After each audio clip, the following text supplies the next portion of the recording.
I have just finished the first conversation of 5 with Özlem, who, it turns out, my communication skills need some improvement. He didn't realize this was the first of 5 conversations, but he's good to go. So you will get him another 4 times. But first, this one, where we talk about house renovations as well as the continuous loop, never ending loop of personal development, which I think for both of us is kind of what makes life fun. So dive in with us as we go into these topics and others, because it is a meandering conversation like all of these are, and that's what I love about them. So enjoy. How are you? I'm pretty fine considering the amazing weather. For some reason, us Swedes love to start talking about the weather as a cold chat kind of thing. So nice weather. It was Yeah. raining yesterday, Yeah. which was nice. I can remember last time it was raining. So it's good. How are you? I'm good. And I was actually thinking the same about the weather, not the cold chat thing, but about the rain yesterday. It was lovely to hear the pitter patter of the rain falling Yeah, because it's been a while. it wasn't a rainstorm. It was just like a soft, slow summer rain almost. Yeah, But I don't think it's rained for like 3, 4 weeks. no, minimum. I can't remember last time it rained. So yeah, it was. We were like, oh, finally, Yeah, that's nice. yeah, it is. So where are you right now? Where are you situated? Are you at home? I'm at home. Yep. I have a dog right next to me. He's sleeping at the moment, but he is a bit of a guard dog, so he might bark a little bit. But I have some candy here, so I'll throw at him when he starts. When it starts to Um, make a noise. yeah, and I live in Sweden in Helsingborg, or no, sorry, Höganäs. In Höganäs, precisely, which is interesting because that is where my paternal grandparents lived. Really? Well, Yeah, small so world. I think my paternal grandfather, my farfar, he built a house, a funkishus, uh, right on the street next to one street up from Stilgatan, one street off from the church. And he built that in, I don't know, late 40s or something. And then they lived there for many, many, many, many decades until they moved a block to an apartment uh, where they lived. So I've been in Höganäs a lot in my childhood and also as an adult. My grandma, we moved her from Höganäs in 2014, 15, something like that. 14, 13, 14, because by then she was, 95 plus and getting a little bit um, in need of more care. And so she moved to Åhus on the other side of The Skåne. coast. Yeah. Yeah. Yeah, where my aunt lives. So she lived by herself. She could manage herself up until the age of 95. 95 plus, because then she lived by That's herself in amazing. Åhus too, but in one of those service places where you Yeah. have your own apartment, but you can go out and make, have dinner and stuff if you want to. Yeah.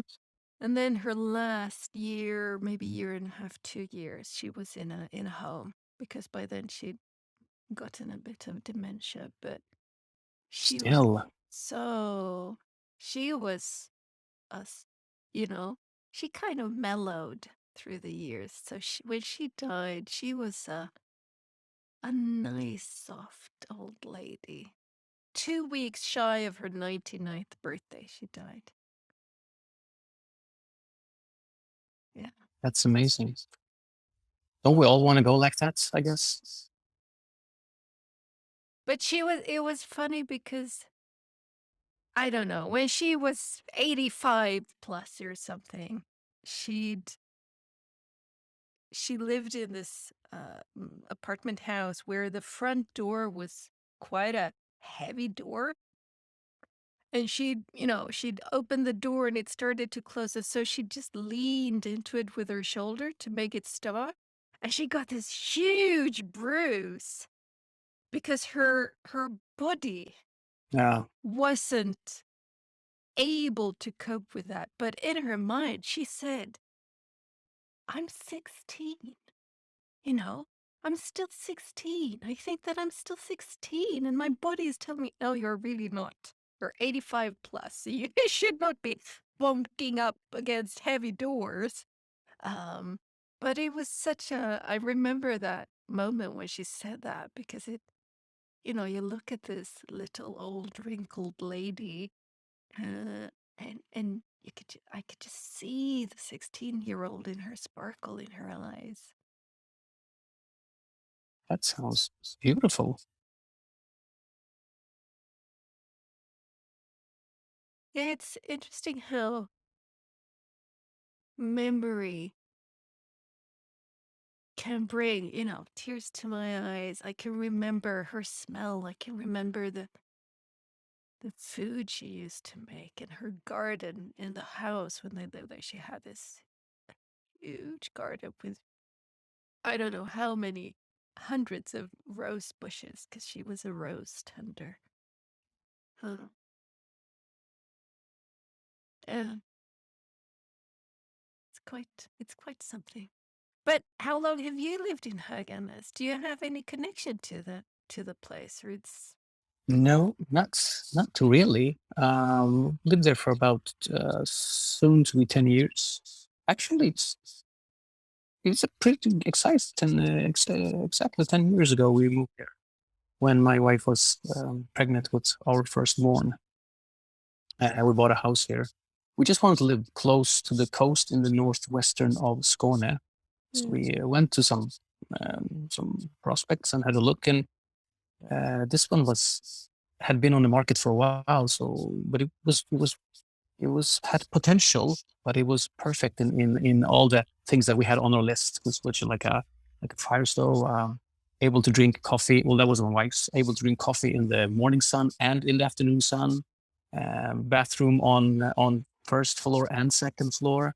So it was like all these things that clicked. Besides that, it was a lot of work to do. But we said, hey, well, the price is okay because there's a lot of work to do and no one else wants it. So let's make an offer, and we got it. So we have slowly made up the place, and now it's really really good. So yeah, is it an old house? yeah, it's from the 1940s, something like that. So it's old. It's one of those really sturdy brick houses here, and then there's an extension built in the maybe in the 70s that was refurbished in the 2000s, something like that. The garage was made into an extra large room and the bathroom on the first floor. Mm. So, yeah, first house.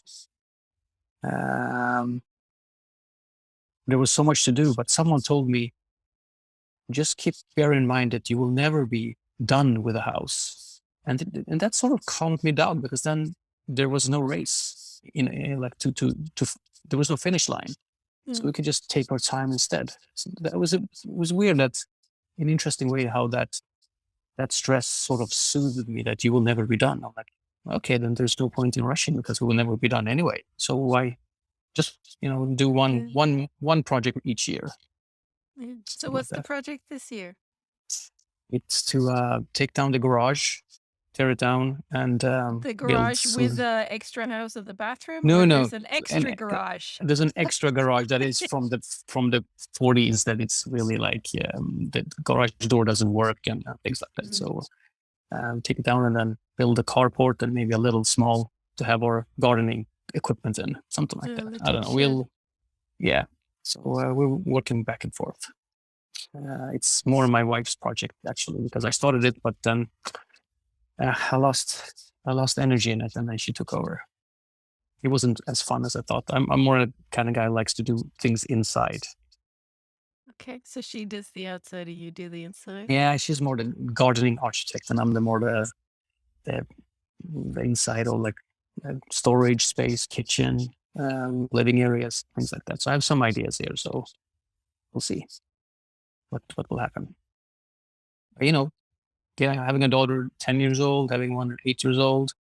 I'm thinking we have 2 bathrooms. I'm thinking, in Sweden we live in luxurious, large areas. So maybe I should invest in the basement, and because I can do that, and have another extra bathroom for me, I guess, because I'm just thinking in a couple of years there will be like an entrance fee to exit to enter the bathroom. So maybe I should build my own and in the basement where no one wants to go. In a way, I'm already seeing tendencies towards that already now. That like, get out the bathroom. Like, she's been there for 2 minutes. No, it's 20. Okay. Well, you solve it. I'm going for a walk with the dog. Yeah, yeah. I think that's a good choice. In general, I think that is a good choice to have people sort out their own thing. Yeah, it's a constant training. It's a constant exercise to not interfere. And you know that, we haven't reached the crescendo yet, but do I want to be here, or do I want to stop it before? But yeah, well, they need to solve it as well, as long as they're not violent against each other, or getting personal assaults. And it's okay. Let them sort it out. It's I don't know. Us Swedes are not that good in conflicts, so I'm trying to nurture that so they can stand their ground, and say what they think, and have opinions. So when the crescendo hits, I read somewhere that's a conflict management. So I sit them down on a couch, and then I say, Selma, you have to be quiet now. Alva, you will tell your story until you're done, finished, and then you cannot be interrupted by someone. And then once you're finished, then Selma will tell her story, and then we'll talk about what went wrong. And I've been doing that for 1 or 2 years now, and it's working really, really well. Like, they're respecting each other, they're listening. I can sense that they have the ego that they want to win the argument, right? But that's a training. And a couple of days ago, this was awesome. I hear my youngest daughter telling her older sister, we should sort this out. I also have to sit on a couch. And my son goes, oh yeah, you're right. Let's sort it out. I don't want to sit on a couch. I'm like, well, that's good. Because it's become sort of it's not a punishment, but in a way that they see that it's like a failure if they can't sort it out themselves. And I'm like, that's awesome. I didn't expect that solution, that they want to avoid me interfering or helping them. They want to sort it out themselves. So I was like, excellent. That's good job. Yeah, very good job. It was fun. It was fun. So that makes me curious, though. Do you sit down on the couch now and again with someone? Do you also practice that method on yourself?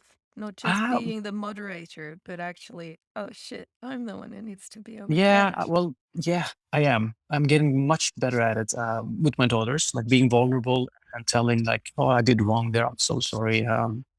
Didn't mean to get angry, but sometimes I lose patience if I have stress in other ways. So I'm sorry for that afterwards. I'm like, it's okay, Dad. And it's good. I think it's important to show that human vulnerability as well. You don't always have to be the authoritative figure. Sometimes you can apologize as well, in a way. And it's every marriage or every relationship, you have your discussions. But one thing that keeps me positive in our relationship is that we have the ability to sit down and talk, like have a conversation about our thoughts and feelings. And it's not common that we yell at each other, me and my wife, and that gives me great confidence that maybe we will pull this through and grow all together. But it's a constant. You have to constantly work on it. Like, it's not that once you're married, then you're set for life. That's when the actual work begins. Like a house, you're never done. You're never finished. Precisely, you're never finished. So it's a way of how can you have a conversation where you actually can listen as well, and want to do good, not just have the other person change, but you want to change yourself as well. That's a huge practice. But the alternative is, like, quick wins will not make you win in the long run. And so, yeah. That gives me optimism and comfort in the relationship, to be honest. Mm. We are So, different. do you? I don't remember. I think I've spoken about this with some other person on this podcast, but I don't remember who now. But this concept of having relationship role models, do you have anyone in your life where you can look at a marriage or, a partnership like that where you go, they are doing that thing that's what I want to have. I want to model at least part of what they're doing because that really hits home. Do you have anyone like that? Not in the sense of role model, but my parents are still married, but they are not good role models. I'm thinking maybe they should have divorced a long time ago, to be honest. But so maybe they're role models in the other Yeah, way, yeah. in a way That's that not how to do it. that's not how to do it. But they do stick together, and I think there is no option leaving each other from the culture that I'm coming from, in a way. Like it's a big disgrace when you divorce, in a way. And I don't know what they. I don't think they could be with each other either. Like what's the option to be lonely? And for our sake, they're keeping together. And um, but they're the role models in the other way, where Yeah, they they're negative role models in a in sense. a way, Yeah. yeah. My mom is extremely dominant, extremely extrovert, well spoken, and my dad is the introvert poet in a way that just takes it all in. I'm like, uh, he needs to stand up for himself and talk, and she needs to be better at listening. So maybe that's where the negative role model. I don't know if you can say it that way, but like how it can be done better comes in, and me being the oldest, grasping the language in a much better way. Sometimes I was the parent to my parents, or Mm. sort of like molded into this diplomat kind of a role, where I can sort of wash away my feelings and just like what is the real issue here, but also just close it off, and let them have their thing. Um, but you know, they are after all parents, so I can't take that huge responsibility of becoming a parent to my parents in a way. So no, not necessarily, but every now and then I stumble across couples that are celebrating their like gold anniversary, 50 years, and I always ask them what is the secret, and I love to ask that question, and they always say something along the lines of like empathy and listening, not putting your own feelings first. If both put the other feelings first, then that's a much better place than both defending or guarding their own interests. So along those lines, and sometimes also accept each other for who they are, and I love that as well. Um, like love someone 80% and accept the rest 20% and not change it. I like that. That's gives me some comfort as well. Like my wife will never be perfect, um, as well as I will never be perfect. But it's about focusing on the perfect sides and not the imperfect sides in a way. Like we say in Swedish, even the sun has its spots. I don't believe there's a perfect person out there. To be honest, you have to work for it, and that doesn't necessarily have to mean hardship.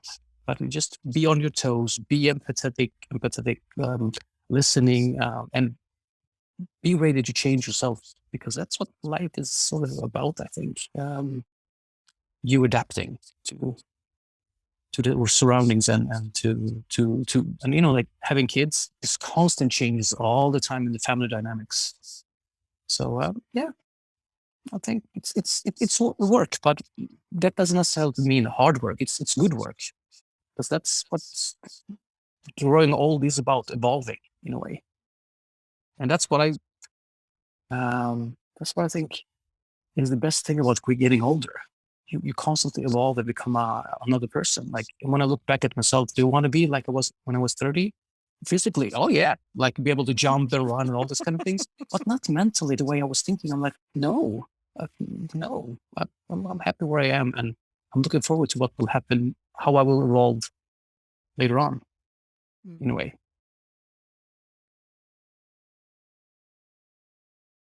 But it's interesting because I don't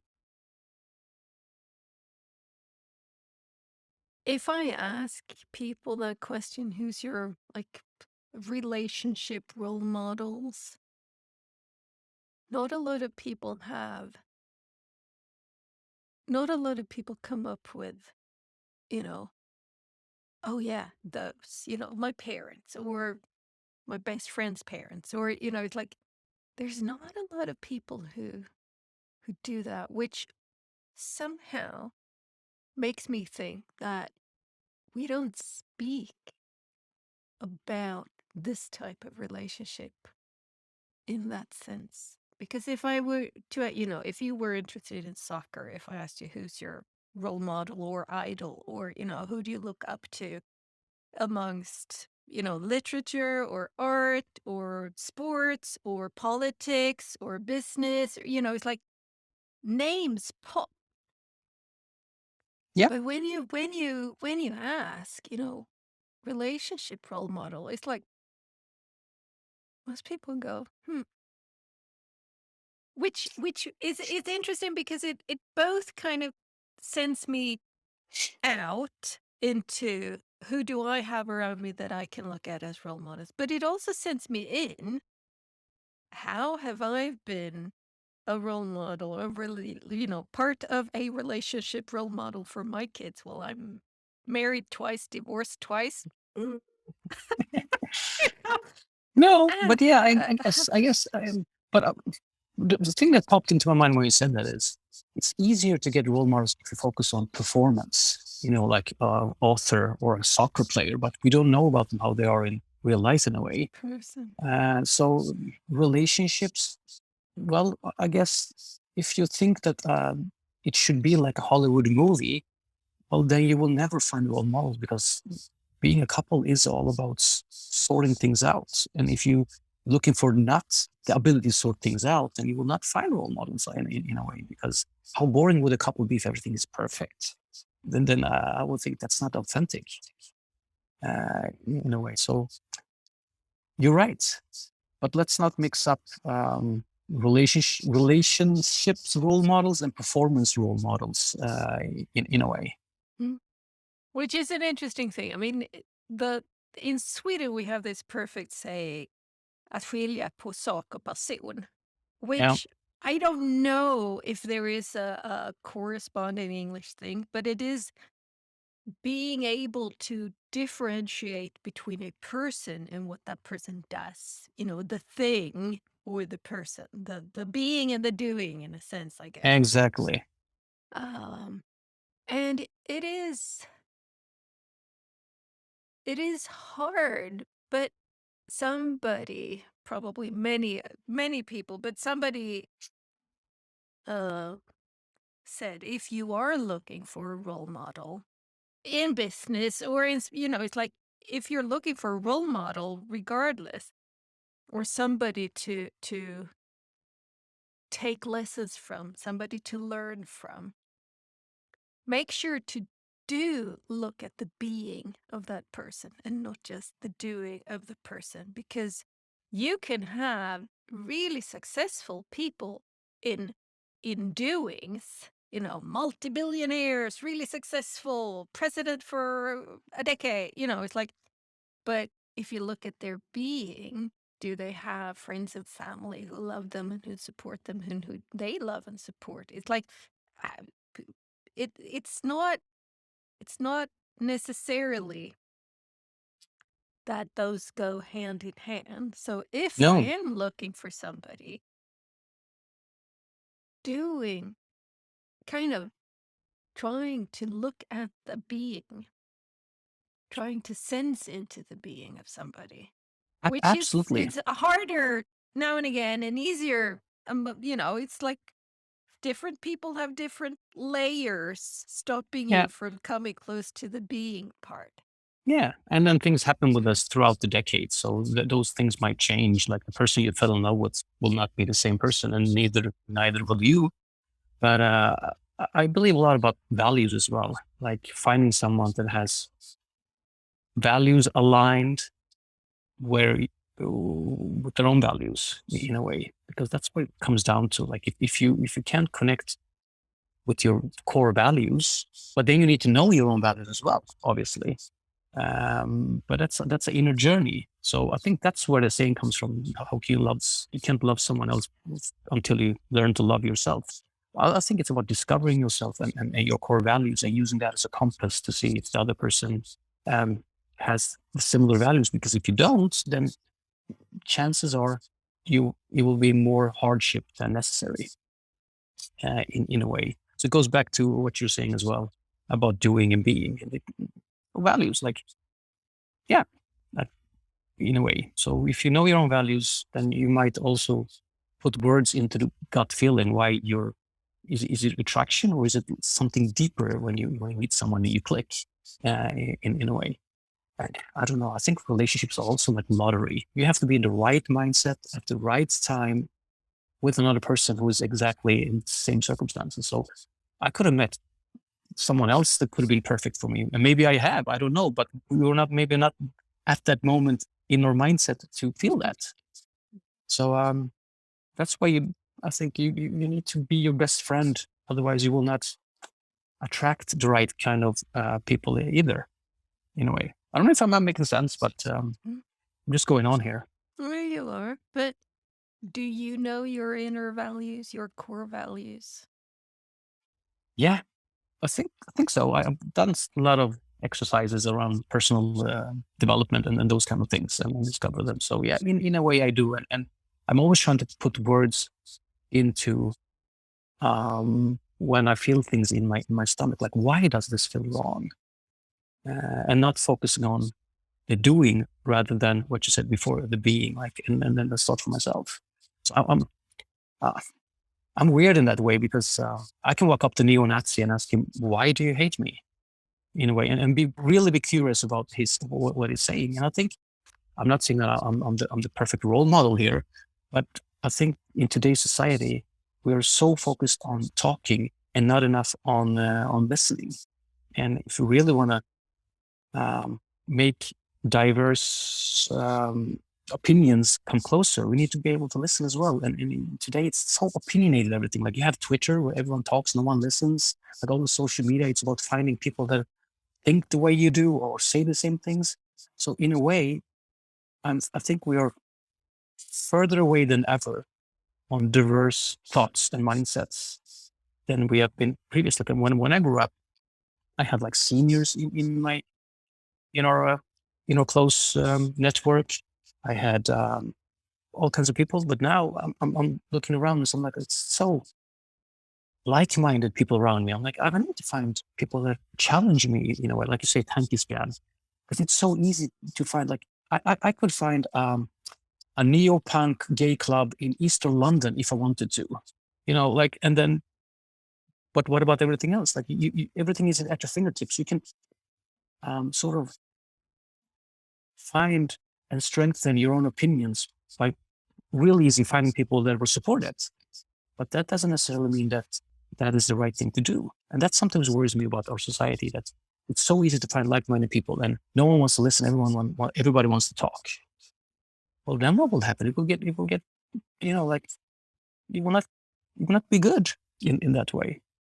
So it's also about knowing your core values, but also be not taking them for granted and always wanted to challenge them or change them in a way.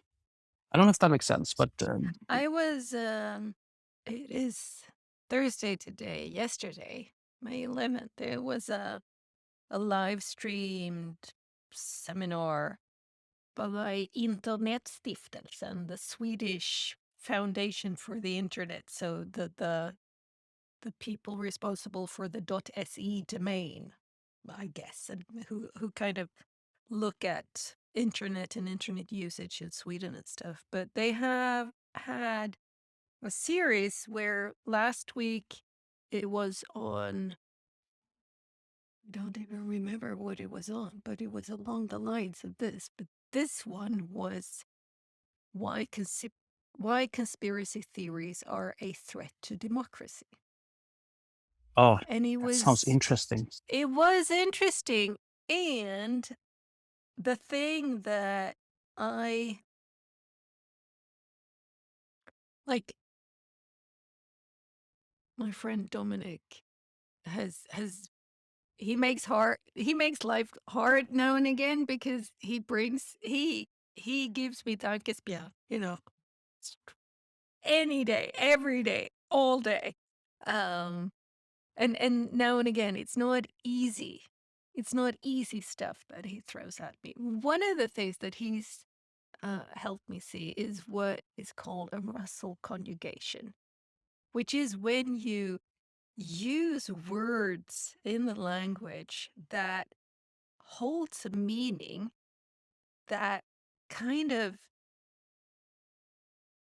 negates, all of the other stuff is taken away because this Russell conjugation will just, okay, puts a label on you. Well, you're being emotional right now. Mm. Okay, yeah. Whatever you say now won't matter because I have just labeled you Mm. emotional, which has this negative tone to it, right? So it's like, yeah, nobody will listen to Özlem right now because he's emotional, you know? Yeah. And how if you start to look into this, and I'm so not an expert on this, but if you pick up any chronicle or article, blog post or tweet or whatever, you will, if you sort of go looking for these, you will find them all over where people in their desire to make in my desire to make my point come across, Yeah. I will belittle you as a person rather than here's an argument to counter your argument. It's like, Yeah. so again, we're mixing the doing and the being, but kind Yeah. of in a negative way, right? Yep. It's like you focus on the being so that the doing is like, well, no, then we can't believe you because I have just like chopped your feet off and you boink, you've fallen down as a person. Yep. And when it comes to conspiracy theories, this is the thing that I see is dangerous. We use the term conspiracy theory and we use the term conspiracy theorist willy-nilly about every fucking thing, totally demeaning the actual, it's like there's probably instances where, yes, that is a relevant term, but we use it for everything. If you start to question COVID, conspiracy theorist, well, you know, maybe I could question COVID in a way that, yes, you can put that label on me, but there's a relevant cause to actually look at what has been going on, how has governmental agencies around the world handled this thing, etc. It's relevant questions to ask. But as soon as 100%. you throw somebody with, you slap that label of conspiracy theorist on me, then it doesn't matter what I come with. Mm. So Uh, that was the thing that I really took with me yesterday when I was listening to yeah. this conversation, that it is so easy to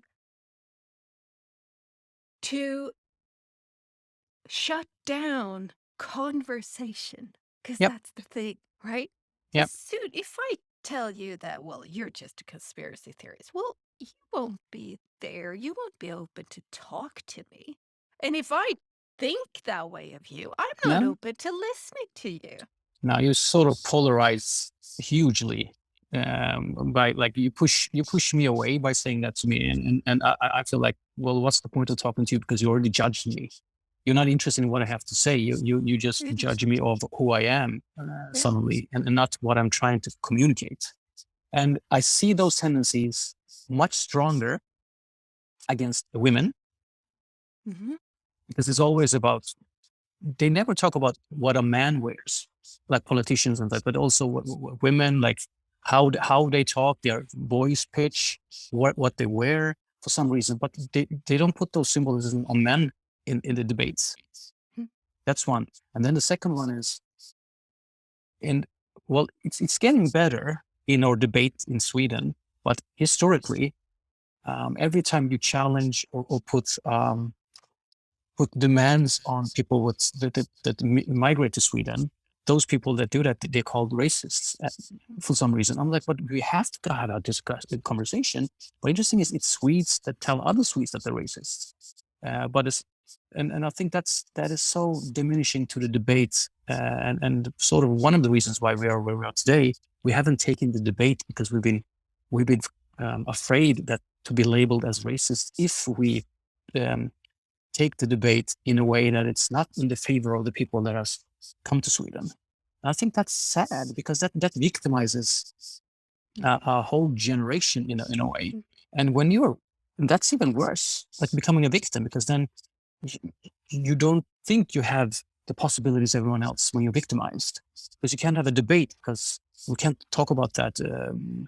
I think that's so. I'm really understand what you're saying from those two perspectives, and being a dad of feminism since I have two daughters and all these things. But I see that much more clearly now than I ever did when it comes to women, and then from my own background, where like the constant. It's better now, but the constant victimization of a group that you need to take care of, like, no, well, yeah, but that doesn't mean like lifelong taking care of. You have to like also be able to expect things, put demands without making it harder, but actually empowering. So yeah, I couldn't help myself making those two connections when you talk about this conspiracy thing and labeling with emotions rather than what the topic is about. Yeah. So, are you born in Sweden or did Yeah, you move here? You're born in um, Sweden, but your parents moved here?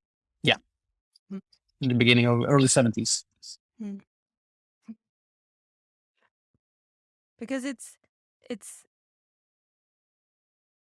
and I think it's like you say, when we are so quick to label, it is a shutting down of conversation, or rather it is a pushing that conversation into off, into out of the spotlight, into the dark Absolutely. rooms, into the alleys, into the quiet, personal, private, where you can say something to your friend and not, and then you're afraid to say it Yeah, out loud in the open, in the spotlight, because you think, oh my God, I'm going to get slapped with this label and that label and the other label. yeah, yeah. But I also think you use it either because you want to win the argument, so then there's an ego thing going on here, or it's because don't you come here and challenge my perception of the world because there's so much happening out there, and I want to keep feeling secure in my bubble, so I'm gonna sort of like uh, take out the biggest weapon I have to end this conversation by saying, why are you so emotional? And by that, curtains down. Now you can't challenge me anymore because I'm not ready to face my own beliefs because I'm insecure in a way. So either We, ego thing or insecure thing. Well, that's yeah, that's we, what that's what I think. And like I and said, I'm not a psychologist, but I no, can't stop neither am help I, myself help but we myself. can think. Yeah. Yeah, Yeah. But I mean, what you're pointing to there is by and large kind of my reason for wanting to spread the concept of tankespjäll, yeah, right? Because it is just that. It is an active process, a curious, open process of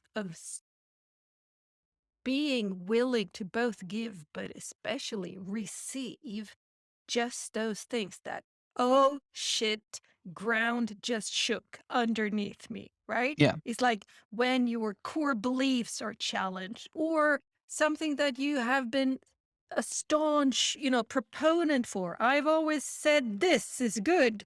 And then somebody says, have you thought of this? And you go, no, I I don't want to. haven't. I I don't don't want want. it. Could you please unsay that thing? Right? Yeah, Which you can't. yeah. And it's gonna sound like I'm all against globalization and like digitalization, but with everything happening out there, everything's like right in our face, like climate changes, like what's gonna happen with our future? Will there be a world for our kids? The war in Ukraine, right wings, terrorism, all that kind of things. Like we just want to leave me alone. I just want to feel good about my Mm, situation and not constantly have like anxiety or what's going on. So don't you come and challenge me because I'm barely keeping the walls up here. mm, Uh, Maybe it comes from that as well. I don't know. I've been mm. think about a lot of those things as well. Like, how do I find to be in the present, in the now, and not just worry about the future or what's happening all the time? And that comes from parenthood as well, like where you constantly have to be um, right here, right now, because otherwise you will miss things or not be the role model I want to become in a way, or struggling to be. So that's like, don't poke the wall because I'm barely keeping them up, and I don't want them to just fall over me. Um, I can see myself having those thoughts to challenge those like, well, the walls will not fall unless I let them fall. So, and that doesn't necessarily have to be. So let's be open and see what did this person say, because maybe they have a solution or maybe they have another perception. Let's be curious and investigate rather than defend and live in my little shoebox where I know everything and I don't want to open the lid because I'm afraid of what's going on out there in a way. And like Socrates said, the more you learn, the less you understand that you know. Well, once you understand that you know so little, it's easier to just be more open because you're curious and not just defending in a way. And it turns back into that thing about the house. It's never finished. Yeah, exactly. It's like In a way, it does. Yeah, it's a same good thing symbolism. here, right? Yeah. It's like it's just I won't ever be finished. It's like no, How sad would that be? yeah, extremely boring. At least for me, it's like Yeah. oh no, I don't want to go there. Yeah. And I think that is also one of the major problems with society today. You mentioned it earlier, this thing where if I believe something today, but tomorrow it's like, wait, no, that was like really, really weird. Why did I think that? I don't believe that at all. And I changed my mind publicly. Oh man, we shame people who change their minds. And it's like, Yeah. can we please stop that? Because it's like, that's a good thing. And I'm not talking about, again, we have the Swedish idiom that's att vända kappan för vinden, to No. Yeah. Well. turn Yeah. your coat to, wherever the wind goes, right? So being a yes sayer, um, but to actually look at yourself and see how you evolve and see where you Yeah. I get new information. I get World is more. changing. The world is changing. I'm changing. My Yeah. core values are honed. What Yeah. I did and how I acted 10 years ago, not necessarily how I want to be and do and act today. Yeah. And honoring that. Yeah, that was me. That was really dumb. You know. Yeah. Um I agree. And politicians that change their political views, like, oh, this is what you said in 2013. How come you're saying this now? I'm like, what are you talking? That's like almost 10 years ago. Well, yeah, why let yes, the person? Why don't you just yes, celebrate that they have evolved and think in a yeah, different way? Like, you were against this, yes. now you're for it. What happened in Precisely. Be 2012? I'm not curious for it. about that. But you Yeah. can be curious about it, though, in that sense. It's like, tell me the process. What happened to you? What made you change your mind? As in, I'm not condemning you for it. Rather, this is a good thing. I see Yeah. that you're evolving. I see that your thinking is evolving.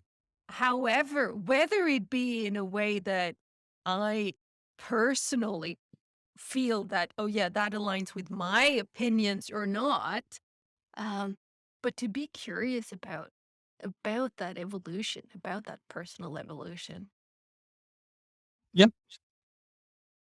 Otherwise, we would, still be hunting animals with pokes and rocks if Yeah. we didn't want to evolve. So, but it's getting more and more difficult to evolve because there's so many other intangible threats out there. Tell me more. But like I said before, like the climate, or terrorism, racism, wars, and everything is like right in your face, and you just want to like escape into your bubble and create your own world within the world, and So then do you, you? of course, I do. Um, yeah, but I'm trying to be aware of it and challenge that instead of defending that. But of course, I do. I would I wouldn't be honest if I said I didn't. In a way, like, why do I live in Höganäs? I love Höganäs because it's, like, it, it's far from everything else in a way. It's a small town, It's yes. a small town in a Yeah. beautiful place, idyllic, and like everyone, all the neighbors here, and things like that. So definitely, but also be curious and think about layers. Like what are the layers out there? Like or like an iceberg. What is happening underneath the surface? Or like swans, they look so gracious above the water, but under the water, like pedaling like crazy. What are your pedaling about? Like being curious. And that doesn't have to necessarily mean that it's threats to my bubble. It's just maybe I can expand my bubble in a way that I can get more secure in the the bigger bubble in a way. So, but yeah, of course I do that as well.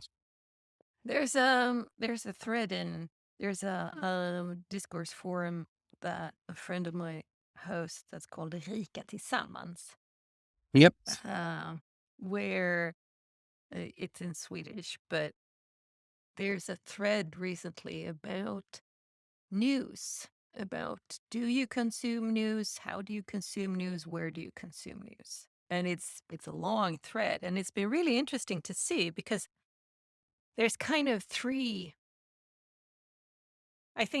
major um, directions or mindsets that I'm picking up from this.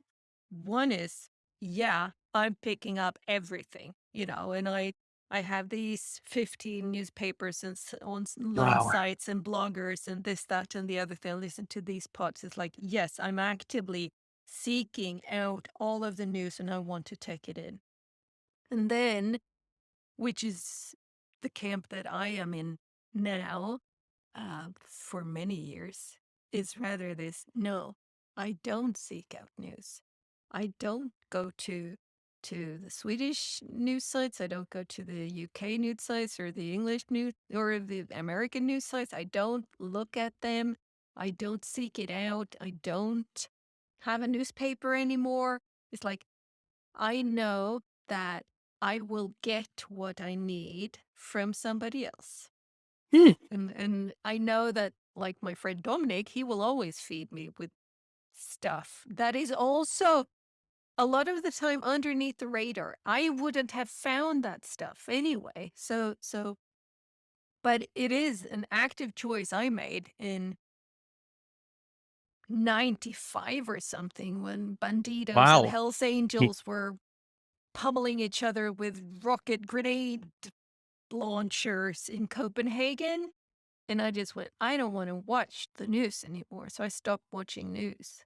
And I've gradually sort of taken it away. And then there's the middle ground, who I think don't really think about it. Who are like, they are just doing what you're doing. It's like, well, yeah, you have a newspaper, or, you check out Aftonbladet and Sydsvenskan, or, it's like Yeah. you have these websites that you go to, and it's like, yeah, and not really actively thinking about, am I getting the whole picture?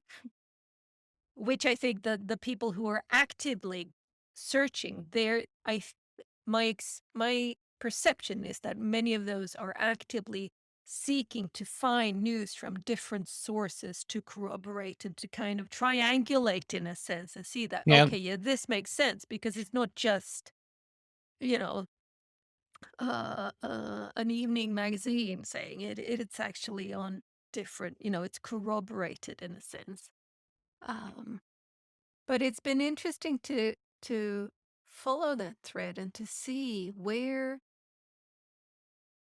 again, what people value, what their beliefs are, and how that shows up in action or in inaction, as for me, where for me it has been a deliberate choice because it was just too much for me to take in. Yes, I can understand that. So me personally, I have not been reading a lot about the war in Ukraine at all. Mm, I have friends who've been like glued to the news feed, taking in everything. mm, And I'm going, no, I not. I don't want to. I'm sorry, yeah, but I don't want to. yeah, good for you. If that makes you feel good, then you do it.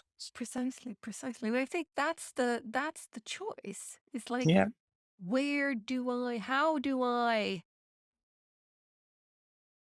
how do I show up in the world in such a way that I show up in the world is of value, is of benefit, is of service to me and or others. yeah. I Um, don't. Yeah. Um, I used to be the first group, the one that looking through everything, but that was just so time consuming and didn't make me present in life in a way because I spent so much time on looking for information. So I think I am somewhere in between group two and one.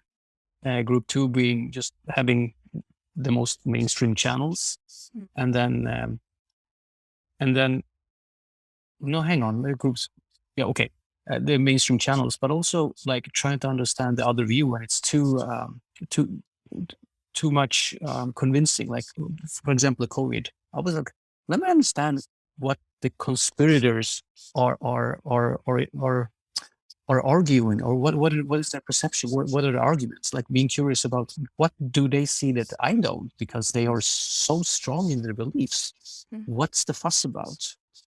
Same with the war in Ukraine. Like, why did Putin and Russia do this? Like, there must be some motive behind. Like, what's the motive? mm, And be curious about that and try to understand. And so I pick what I want to deep dive into rather than trying to mm. deep dive into everything. Everything. In a Mm, way, like whatever grabs my attention, wherever the mainstream media is going, like unanimously, I'm like, let's see what are the layers there, because it's not always what you think it is. Yeah, there are reasons it's for everything. almost never what you think it is. It's almost never what you think. So I don't agree with the invasion of Islam. I condemn it, but there are things there that are sort of explaining what's Yeah, happened historically, where Europe has yeah, done some mistakes yeah. in the past, and those are not brought up in a way. And then suddenly everyone condemns Putin, and what happens then? Well, he gets further away, and then it's a prestige. Well, now he will never um, back down because he's back too far in the corner. Mm, Well, and like I said, I'm not an expert, but that's what I see. Like he's backed in the corner, and how did he get there? Well, people sort of like mobilized him towards that corner in a way, and yeah. So I try to pick and then deep dive into those topics that I'm curious about to understand in a way. But I do it because I want to understand in a way. Like I've become better and better at understanding better and better in a way. So it's like a practice, and that's something I have with my friends doing stupid things. Like I have friends that I love, and they constantly mess up, but you can still stop loving them. Why is that? I wouldn't accept that from a stranger or from a neighbor in a way. But why do we do it with friends and family in a way? Because you understand that their motives were not that, and then you become more understanding. So I'm trying to sort of incorporate that to everything else as well in a way, like understanding. And sometimes my wife can go like, why do you always have to defend the people that I'm talking about? I'm always like, "Oh, maybe he thought this way, maybe he thought that way." So I'm getting better at and not doing that because it's not popular. But I'm always trying to understand, like when I have I I rarely get road rage anymore. mm. It's because well, Yes, me maybe the person it could be a pregnancy. It could be he's real late to something. neither. He's putting himself into jeopardy, or even he have that maybe like my 8-year-old said the other day, Dad, he must be really he probably needs to go to the toilet. I'm like, It's yeah, like he does, because that's why he he's was speeding. nerdy. Yeah, Yeah, maybe that was why he was speeding, like trying yeah, to find motives and just leave it at that. yeah. In a way, because there's layers. It's Yeah, and rarely I that what you like exactly see. It's rarely what you see. It's always something else underneath the surface. Like we're pedaling. yeah, What is their pedal? It's not yeah, yeah. when someone wrecks your swan song in a way. And it's I like the word layer there. And I think the real takeaway there is the knowing that there are layers. You don't need to know why somebody was speeding. You don't need to know their pedaling, their rationale, their reasoning for it. You just know there is one. They have one. They have a I think reason, everyone be it has that they're one. just not, they need to go to the toilet, or they were so busy thinking about something else that they kind of just, forgot where they are. It's like there's always an explanation in a sense. And you don't need to know the explanation, but knowing that there is one is kind of like sitting your two daughters down on the sofa and letting each tell the story. It's like there Yeah, is always more perspectives than mine. yeah, I believe that too. And then so that has helped me getting distance to whatever happens around me, and getting an understanding and acceptance that people are doing what they're doing because of the reason I really think generally people do want to do good, but the layers sometimes then becomes noise instead, or the noise interrupts with the layers, and things happens in a way. That doesn't necessarily mean that you should be accountable for actions. That's not what I'm saying. Yeah. But Yeah. it's not wrong to be curious. But why did you act that way? Why did she do that, instead of saying how could she or he? Yeah. Yeah. Yeah. Oh, Yeah. I like that. And it's like context has surfaced for me in the past 6 months or 8 months or something, as I've I've never really paid much attention to context, but I do now. I've like my eyes have become open to the importance of context. It's like yeah, who's saying what and why? You know, what's the reason? Why would somebody be condemning Putin? Why would somebody be messing with Ukraine? Why would somebody say, yes, NATO? Why would somebody say, no, no, no, don't go to NATO? It's like, where are they coming from? What's yeah. the layers underneath that thing that we see on the surface? What's beneath this? Which just, again, it it kind of makes for a a world of more colors. It is not black and white. Yeah, There are layers to it. There exactly. is stuff underneath that you can't see, but you can ask, or you can look around and see if anybody else notices the same thing, or you can start to poke. You can maybe, Yeah, open the layer and look beneath and see, oh yeah, there's 2 feet there paddling like crazy. Um, yeah. So it's a way of being in the world that kind of doesn't take things at face value, because that is No, kind of one or two dimensional. I can never tell which one, right? It's like there's more to it. yeah. And I think, considering where the vast amount of information we have, we don't always have time to put our head below the surface, and look at the paddling, because like Yeah. Twitter should be those so many characters. So how do you put exactly what you think in I don't know how many words it is. Um, 280 characters nowadays. 280, It like, used to be 140 characters. yeah, like go into YouTube and see someone has made a summarized video over a certain situation, because you want to get quick information, and then Yeah. and then strengthen or or build upon your own opinion rather than challenging it. Because if you want to challenge your opinion, you need to be more studious in a way, like be curious and read long texts. And we don't Mm. have that. Um, we don't have the endurance anymore to read long texts because we want to have 280 characters. That's it. So I'm like sometimes, how are we going to understand the layers when we don't even have time to, when we don't even want text that is longer than 280 characters? Come on, like how can you change something, change opinion 280 characters? It's impossible. It's just about strengthening your own opinion in a way. So that's what I meant before, that it's so easy to find information quickly that confirms your bias in a way. And that sometimes worries me that we don't have, there's so much information, so we don't have time to examine information thoroughly in order to challenge our own perceptions. And if we don't do that, then we're heading in a more polarized world where it's either black and white, like you said, and you do everything you can to be in the white, you do everything you can to put people in the black.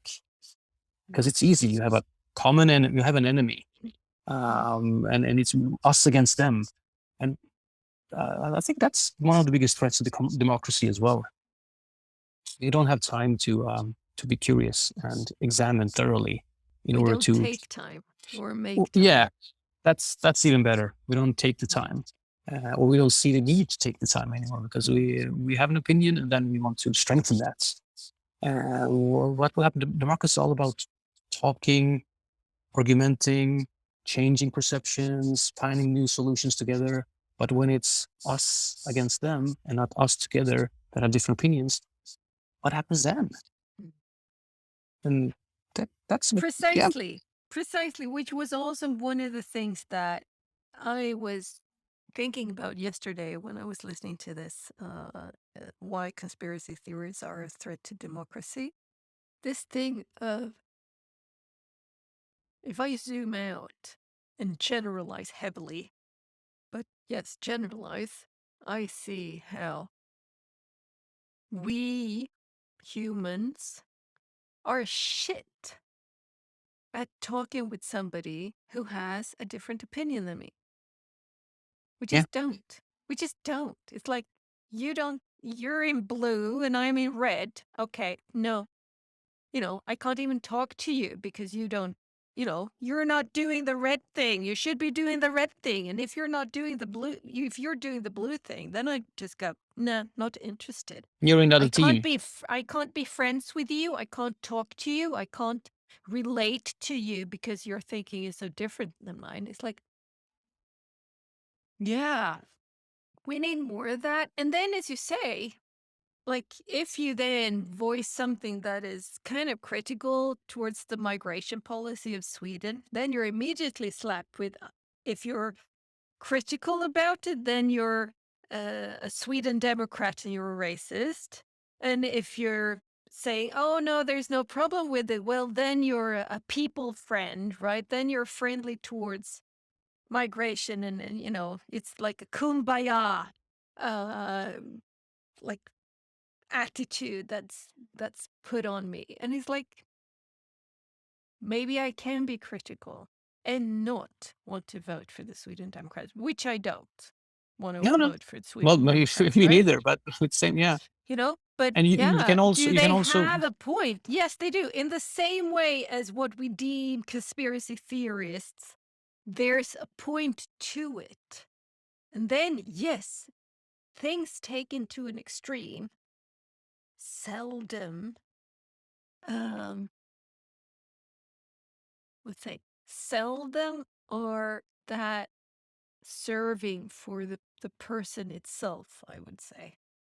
Uh, right? It's like it's a form of fundamentalism, extremism, etc. And at the same time, that is also what has pushed the world into being such an innovative place where we have technology today that we have because somebody was extreme in working out how to make a smartphone and in setting up the internet. It's like, so there's the trait of really diving deep. It's a type of nerdiness.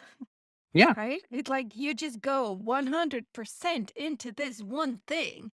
Yeah, what that thing is will deem, if we, society at large, deem it to be, oh, that's so cute, or that's so good, and yes, you, or no, we definitely condemn you because you're doing the wrong thing.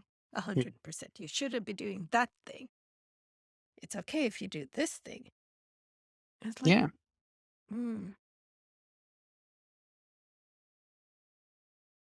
Now can we get to a place where you can be in the gray area, like you can be empathetic about immigrants at the same time as you want to put demands on them for their own growth and for their own empowerment, mm, and like keep two thoughts in the head at the same time. mm, But when we want to be black and white, and we don't see those gray possibilities as often as we should, in a way. So I'm trying to be in the gray area as much as I can. It's not easy, but by being curious and challenging my own perceptions to either prove myself right or prove myself wrong, but don't see a defeat or a victory in it. Just getting more information and mm. seeing the layers. So I'm very much focusing on what are layers here. That helps me navigate in the right direction. Like be interested in the layers in a way, as I said So, before. how long has layers been a thing in your life? Is it like since you were 3 years old, or is it like, no, that's the last 3 years? Well, Ugh. I think it's been there since I can remember. And it goes Mm. back to my upbringing again. Like if you look at the World Values Index, like my parents were like from the bottom left, and I live in a world that is in the top right corner. Yes. So Yes. jumping back and forth between those two Mm. extreme variables Yeah. has helped me to understand that it's just different. It doesn't have to be Mm. right or wrong. My parents saying this, my parents saying that, society saying this, contradicting. Did, if I have to choose, I have to choose away my parents or choose away the society that I'm upbringing. So I sort of, in a way of coping with it, I've developed.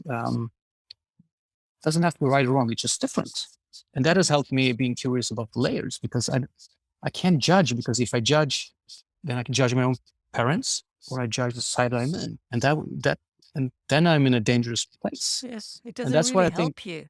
Yeah. No, it just makes you almost more resentful. And I think that's the problem with integration we have today, is that people don't feel Swedish because Mm. they have been forced to choose, either Yes. choose a Swedish or do not choose Swedish. I'm like, when people say, where are you from? I always say, how do you mean? I'm from Helsingborg. No, no, no. I mean, like from the beginning. Well, yeah, I was born in a little village in Billesholm.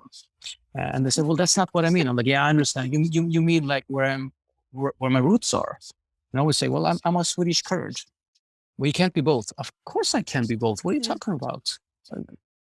Like when I was little, they asked me, what team will you root for if Sweden and Turkey played a soccer game? And I'm like, I don't know. Do I have to choose, or why not just Mm. enjoy the game and Mm. see the individual itself? Like, so I think that's where it's come from. The benefits of that diverse background that I have, that I don't judge. Take the word nepotism. Mm. It is so bad here in Sweden. Yeah. Like it's a sign of corruption, Yeah. right? But in where I come from, it's a sign of tribal thinking. You take care of each other, you help Yeah. each other. It's part of what makes you survive and thrive, right? Exactly. Mm. Is it wrong or right? No, it's just different. And Yes. of course, it can be bad, but it can also be good in a way because people Yeah. take care of each other. We would, we would feel good, I think, about a little bit of nepotism. We take care of each other in a way and help each other because here it is like, hey, you do your own. It's why not make some journeys easier? And where I come from, why don't give equal opportunities to everybody in a Mm. way? But that doesn't, you don't have to judge if it's right or wrong. It's just different. And it's been there for generations. You can't change that and make that westernized by condemning it and thinking that they're Mm. narrow-minded. That would, you will just make them even more capsulated into their own belief that nepotism is right, because look at that external threat. They're judging us. We should take care of each other. Yeah. So in a way, when you Yeah. condemn You, it, you make it stronger. So yeah. it becomes even more black or more white. Just different. So back to your question, I think it's been there because of thanks to my upbringing. it's been there from the very beginning that don't judge. It's just different, and and just navigate in it and be interested in layers where it's come from instead and understanding that.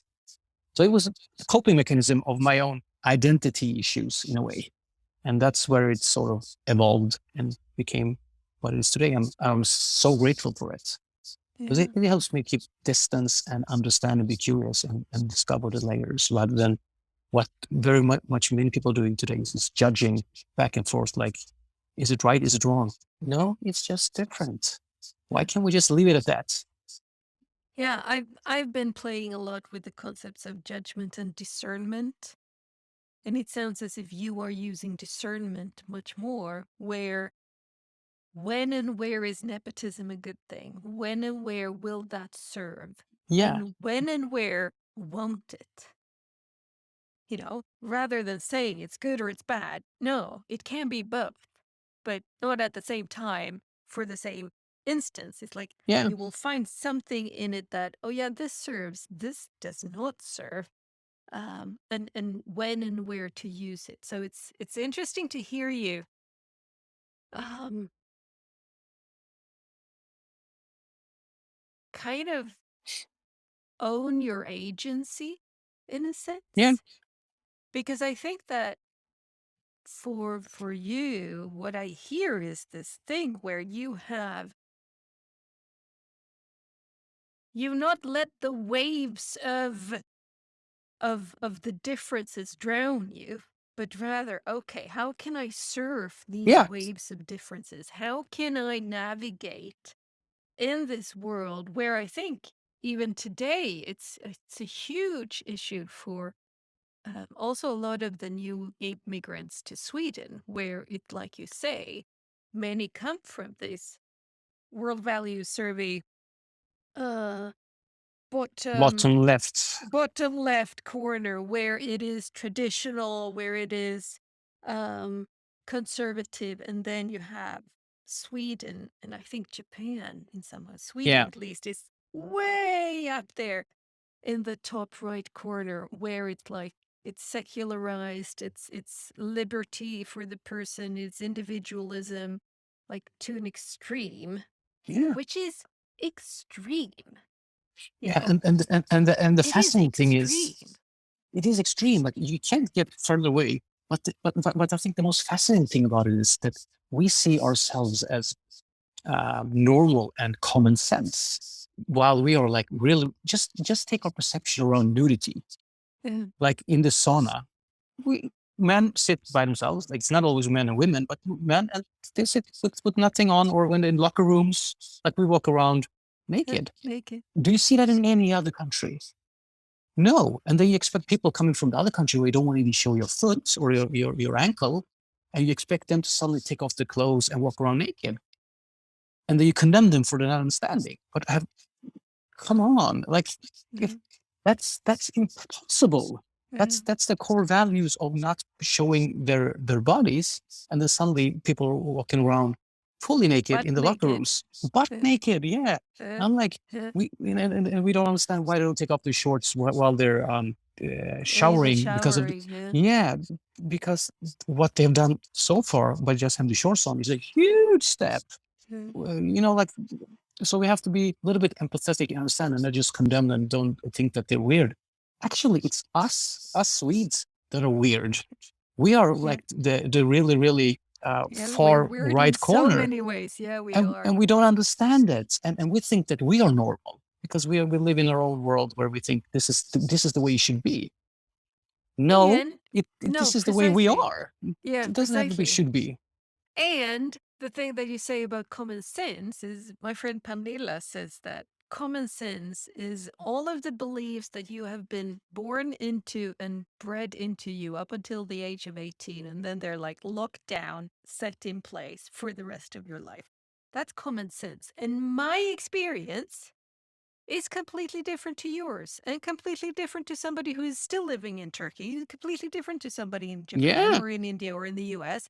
And it's different between everybody because families have their own little quirks. So common sense is not common. No, Common exactly. sense is personal. I have my common sense. I You love have that. your common sense. I love that. But we're using that so much. It's common sense to do that in Sweden. What the hell is common sense? Why Yeah, is that yeah, common sense? Come yeah, on, try walking yeah, around naked in a locker room in Turkey. They will stone you, of course, because it's so, well, maybe not stone, but it's so weird for them. That would be such an embarrassment. They yeah, will feel embarrassed on your behalf. yeah, Yeah, well, you wouldn't do that. So why do you expect them to take off the clothes as soon as they're here? It yeah, takes time, yeah, in a way. So when I see people in the bathhouse in Sweden, I always tell them, "Hey, there's a room here. If you can go in, and there's a locker and shower." Like, I didn't know that, and they thank me because they yeah, like look around. They don't know how to do, and we are so conflict avoiding, so we don't even want to help them with their common sense. So we use that so we don't have to get involved, yeah. and we It's a hope that weaponizing of it. it's weaponizing, and we're hoping Yeah, that someone else will tell them what common yeah, sense are in Sweden. Well, yeah, why don't you tell them yourself? No, it's not my place. Well, if it's not your place, whose place is it? yeah, Will the state tell them? Who's the state? Will the government tell them? Who's the government? yeah. Like, who's going to step in? So we are so far right up in the corner that we think someone else will do it because we don't have to help, and then we don't understand why integration is such a huge issue in Sweden because we don't help out. We expect that someone else will solve the problem for us. And I mean, we And are that's common sense. precisely, and we are extreme also in how the state um, is so Serving huge. and Yes, serving. precisely. It is there in any way, shape, or form. The state is the first and foremost instance that you go to, that you lean Yeah, towards, that you ask for help, yeah, where the state should help you. Where, um, I don't know, in 2015, 16, I read, or maybe it was before that even, I read Per Brinkemo, Swedish author who's done a lot of work with especially Somalian immigrants, and he's written a book that's called "From Clan till Stat," from clan to state, or from tribe to yeah. state, which is super interesting. And he brings up Somalia and Afghanistan as these, like, the Oh, state doesn't exist. Like, there is no such thing as the state. You don't lean towards the state, towards anything. You don't. It's like the no. nepotism. It is the tribe. It is my extended family. Those are the people that I lean to if I don't have money, if my house is burned Mm. down, if, I would even say that state is sort of like your enemy because it tries to keep you in control because of the power. So precisely. they're not for you; they're against you, Yeah, and that yeah, gives you precisely. understanding of when they come here. What is there It's is the rule. weaponized against you. Yeah, Yeah, precisely. And reading that book was like, whoa, my eyes were opened. yeah. Because I've not before been able to feel that. I haven't. I've seen it. You see a story pops up here, and there's a news flash over here, and it's like I've seen it, but I've not been able to understand it, to feel it. Reading that book, I could all of a sudden put myself in the shoes of a Somali young girl coming to Sweden and just go, what the fuck is this place? Yeah. You know? But people don't tell you off when you do something wrong because it takes a village to raise a kid Yeah, in those yeah, countries. yeah, Here, yeah. we It's don't like, have the village. no, and it's like, you can't tell my kids what to do. It's like, Yeah, what the fuck? Yes, I can, and I that's yeah, yeah, should. yeah, It's yeah. my responsibility. Oh, no, you don't. It's like, wait. Somewhere along the line, we really got things confused there, I would say. So again, maybe it isn't I mean, the polar opposites on that global values survey scale are, in a sense, the extremes, the fundamentalism, the things that are pushing, and maybe then also making the all of the stuff in the middle contrast. Where am I? if I look towards that corner up there, or if I look to that Mm. corner down there, you know, where am I? Where are we? What's my country doing? How are we doing this thing? And you can start to play. Oh, but it might be serving if we did a little bit more of this thing.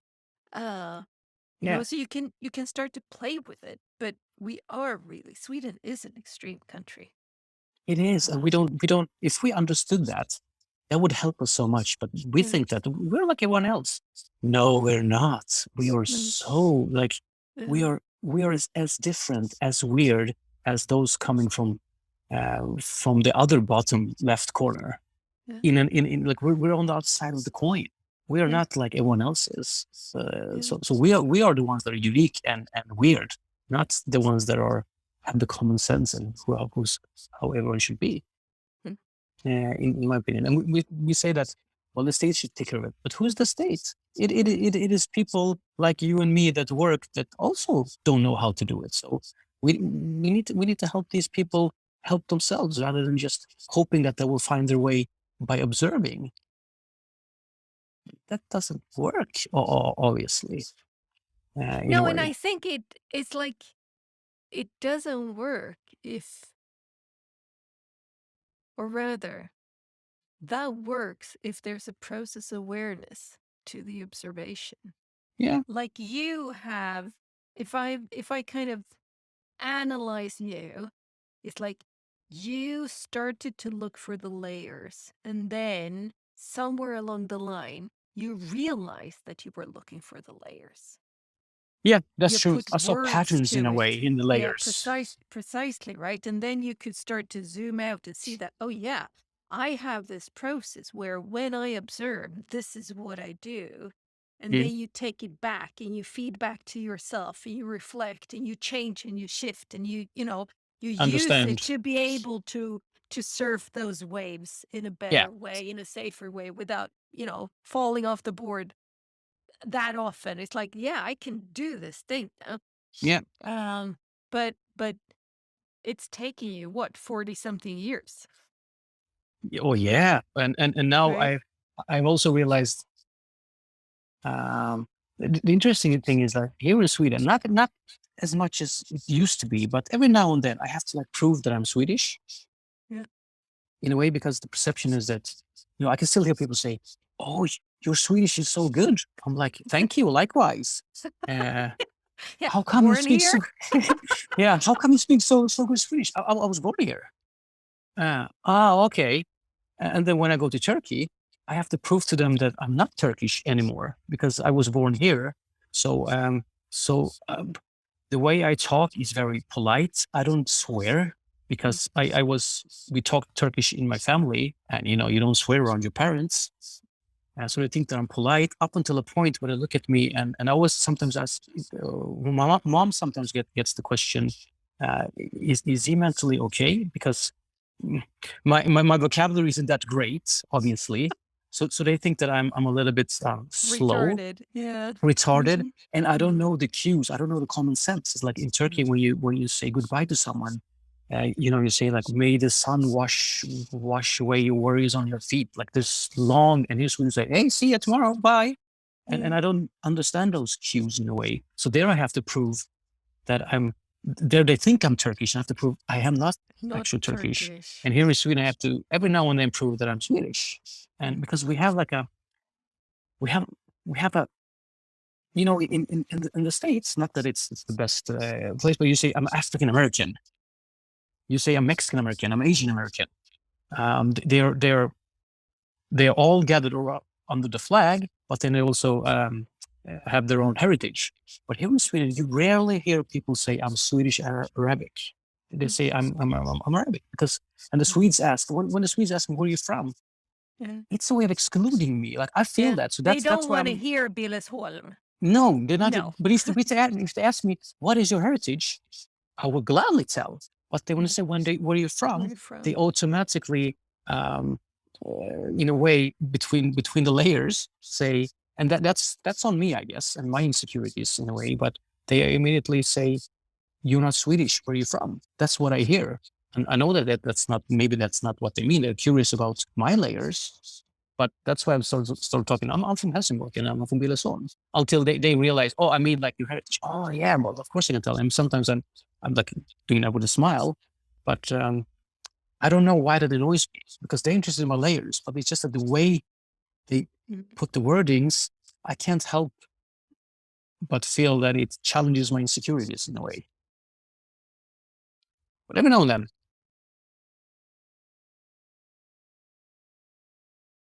But isn't that part of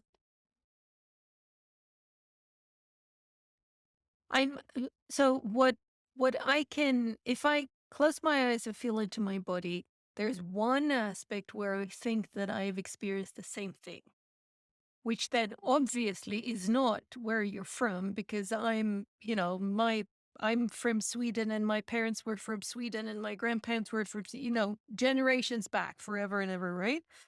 But being a woman, yeah, I am that's an interesting perception. sometimes, Yeah, I'm sometimes in that same position where it's because I'm a woman that I am challenged. There's something in a question yeah, or a response that goes, if I were a man, you would, like you said, if I were a man, you wouldn't look at the pitch of my voice or how I'm dressed or whatever it is. So it's like, it's absolutely. I that can. Yep, yep, thing. And yep. it is that thing where under the surface, it's like there's sharks under the surface, and they're coming for you for something that you have no control over. I can't change that I am a woman. Well, maybe today people could question that, Yeah, but yeah, but I yeah, don't, and I want to be a woman. So for me, it's like I am a woman. yeah, I can't not be yeah. that. No, You I can. are born in Billesholm and your heritage is Swedish Kurdish. Right? It's like Yep. you can't change that. No, So it's no. there's something to that that makes me go, yeah, I think that's part of this.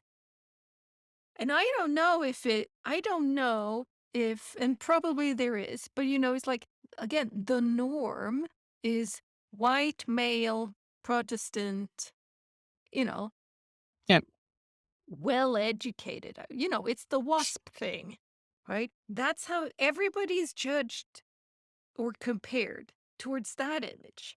yeah. I know. And if And you you know, fall off it in one way, underneath the surface, there's those sharks coming for you. yeah. And you know what the sad thing is? I'm a minority. You're not. Yeah. That's like that's even worse. That Mm, you feel that way, and I understand it, and I see it myself, mm. and I sometimes catch myself um, having those falling in those patterns, and I'm like, whoa, wait a minute, what am I doing right now? Stop. Yeah. Stop. But in a way, but you're not a minority, and that's even No. more sad, I think, Yeah. in a way, like I am, and but you're not. Yeah. So that's imagine then if you're a woman and have my background. Yeah. Even Wow, worse. even Yeah. worse. Yeah.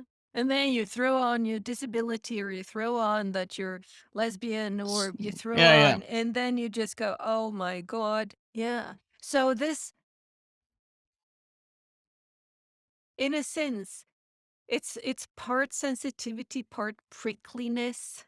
mm, It's like, yeah, I can understand it. I can, because I know it from my very privileged perspective. I still know it. mm, I don't know it to the scale of, no, I don't, but I know it. I still know it. Um, and I think most people do know it. I actually think that most people do know it if they really think.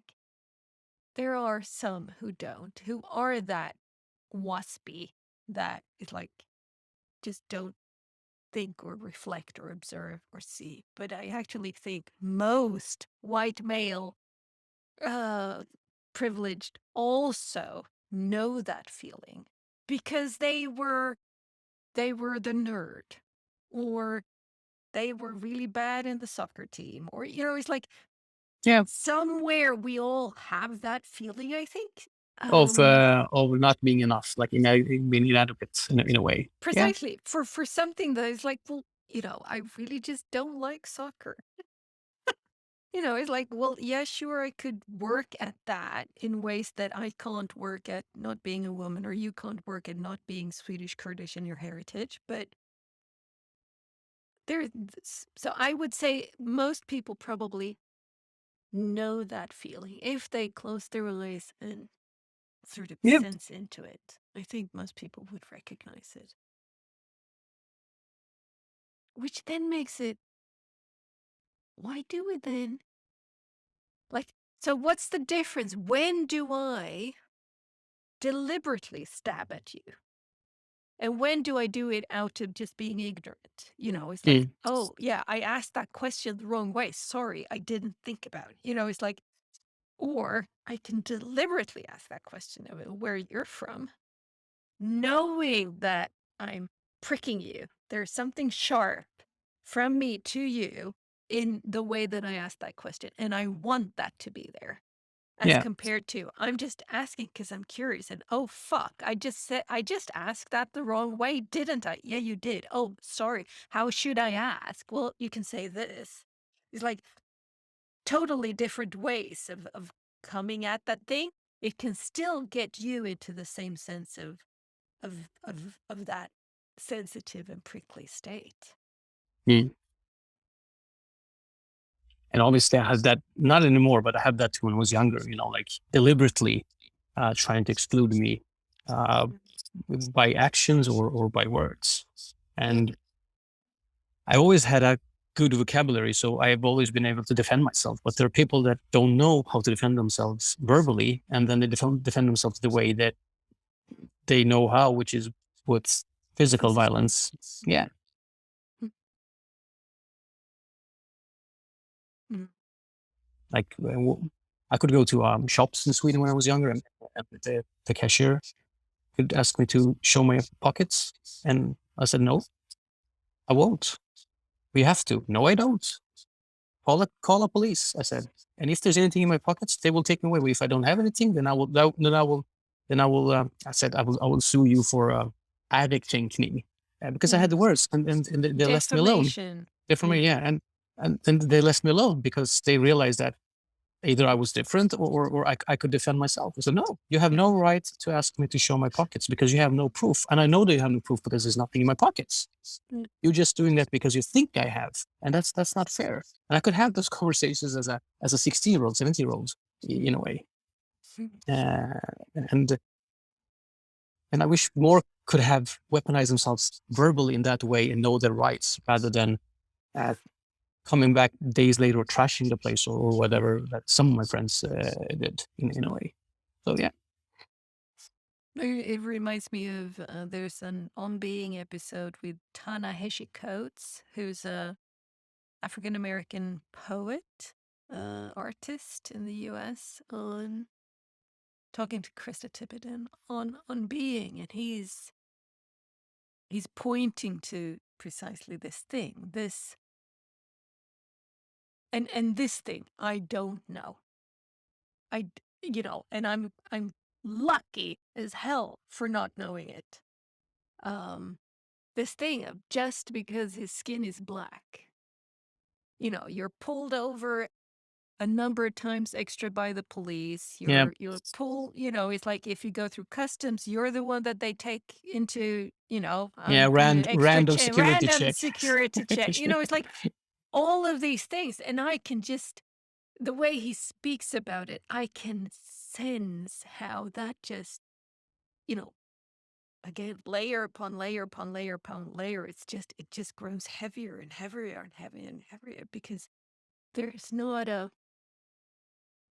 least not a week likely that goes by without another, Yeah. another, It another. wasn't And that. you just, oh, Yes. Jesus. Yeah. It wasn't that bad for me, but And those rare occasions made me realize, what if this, like you said, happened in a weekly basis? I would go crazy. Like I would never feel accepted no, the right way into the Swedish society in a way. So It could, yeah. So I'm thankful and grateful it didn't happen that often, um, in a way. But it did happen too often, but not that often, in a way. And I had Swedish, like ethnical Swedish friends, and they could walk out with candy in their pockets Mm. and get away with it. And I was like, what's going on here? Yeah. It's not a fair Mm, world, and it isn't a fair world, and it will No, never be a fair world. no. Um, but I still have the choice of how How to I cope with it, how show to, up in the world. yeah, Yeah. exactly. Yeah. Yeah. But I mean, it's interesting also when you spoke about this victimization thing. It's like I can like take on the cloak of being the victim myself from within. But if somebody else wants to put that cloak around me, say, "Oh, poor Yeah, you," it's like, ugh. And it's going to take a lot from you to say, "No, thank you. I yeah, don't want that." exactly. I It's believe that really too. easy. It's really easy to take on that role if that's what you're met with. If everybody looks at you as if you're the victim, being strong internally so that you don't succumb to that, shit, you need to be strong. Yeah, because it's not just your insecurities; it's also the external, um, I should say, labeling of you as a victim. Like you Yeah. have to fight Just, against that as well. So you have to yeah, fight like more yeah, than twice as hard. yeah, So yeah, definitely, we're not making it easy, by trying to go easy. yeah. Yeah. And it is this thing of how the the the difficulty in owning my actions and what results my actions Mm, lead to, and having everybody like be that, do that, have that agency. There's on Triwedson, who's a future analyst. He was upset. He does a lot of talking about schools, and there's in schools, teachers grade students. yep. Yeah, but students are not allowed to grade teachers. Oh no, we can't have that. No, I need to be able to do my job in the way that I do. It's like all of these, again, a sense of prickliness that I can understand. And at the same time, it's really fucking weird. Yeah, Um, and I could then relate that to, it's like, because schools, individual teachers as well as schools, don't use what feedback they could get so that they could improve the teaching, improve the schools, and in that way improve the students, right? It's like better teachers, you'll have better students, right? It's like, no, we don't grade the teachers, we don't give them any feedback on how they're doing and what they're doing and what works and what doesn't work, etc. That's reserved to the students. And then I've been working in the pharma industry for 25 years, and it's the same thing. You have deviations, and most of the deviations boil down to human error. yeah. And you look at, okay, what's the operator? Oh, it's always him or always her, or, 75% of the time she's involved.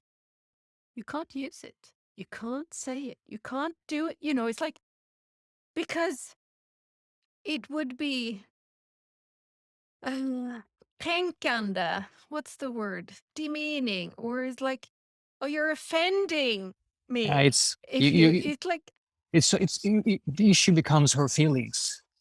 precisely, which is or Again, his. so weird, right? It's like Yeah, if you worked in retail, I know, it's like if there was one person who was always the person responsible when somebody came in after the fact they bought something and said, "Hey, I got the wrong thing. This isn't what I needed. This isn't what I want."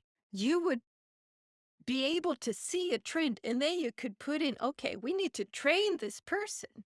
But it's yeah. so sensitive. Where But I've come from, it's just not done. why do you think that is? I wonder if part of it is that it is Sweden and we are afraid of conflict. Yeah, I would say so as well. So it's about us valuing the relationship that we have, or not to want to make a relationship that doesn't exist worse. So it becomes about the relationship we have and not about Yeah, the issue that we talked yeah, about before. Like yeah. The doing and the the being. doing and the being, Yes. exactly. So we focus on the being and the relationship with the being, and not the doing instead. Well, that's what I believe, and I've had those conversations with colleagues, and they respected me afterwards. Especially my other colleagues, they respected me as a manager for having those conversations, but in a good way, where Right. I was again the layers. Was it in Yeah. fact that the person is not engaged? Is it lack of knowledge? Is it a Yeah. lack of interest? Has the person gotten the prerequisites to be able to? I would be To setting up do the work. Yeah. to do the work, like Mm. going from that angle rather than judging that they're wrong. Like, this is happening.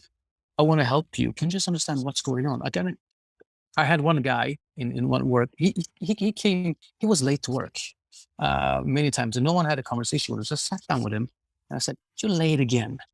You're leaving your colleagues behind, and they're working your like, and I know you don't want that. So can you just explain to me, why are you late?" It's like, "I don't know." I'm like, "Okay, well, let's go back. Explain the morning to me. What time do you wake up?" He's like, "Well, I wake up at 8 when I'm supposed to go at 10." Okay, let's go back. What time do you go to bed? "Well, I go to bed at 10." I was like, "Okay, what time do you fall asleep?" "Well, maybe 2, 3 o'clock in the morning." "Why?" "Well, I'm looking at Netflix." It's like a 20-year-old, right? So I'm like, "Okay, so you go to bed at 10, but you don't fall asleep until 2 o'clock. So in the morning, what time does your alarm clock go off?" "Around 6 o'clock."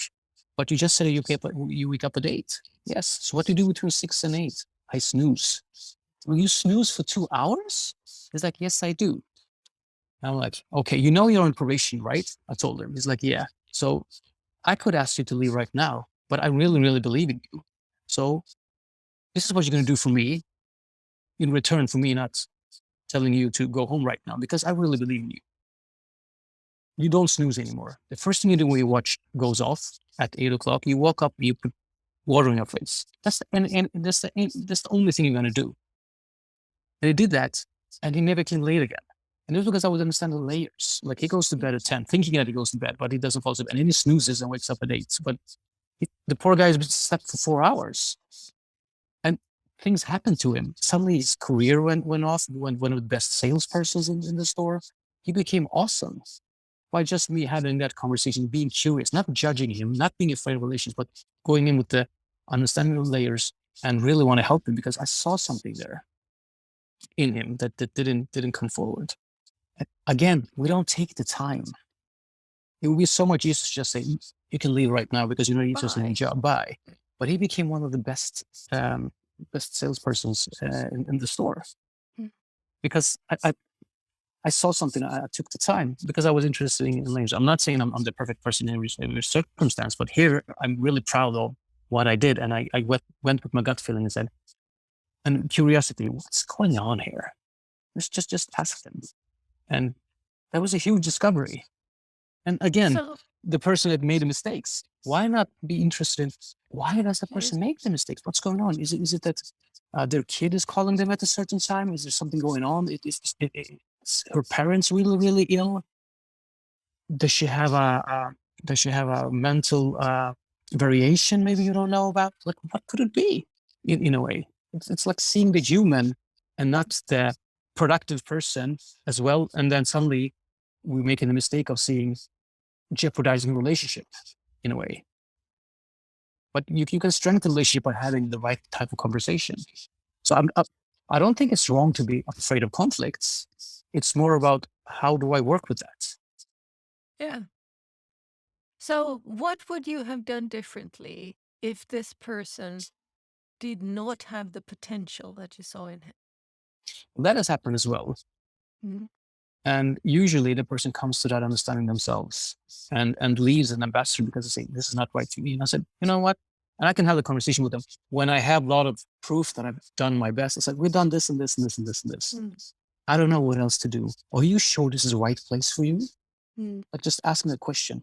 And usually, in most cases, something happens because they've been denying it themselves. But when I ask that, are you sure this is the right place for you? Because I see that you have potential. Maybe that will come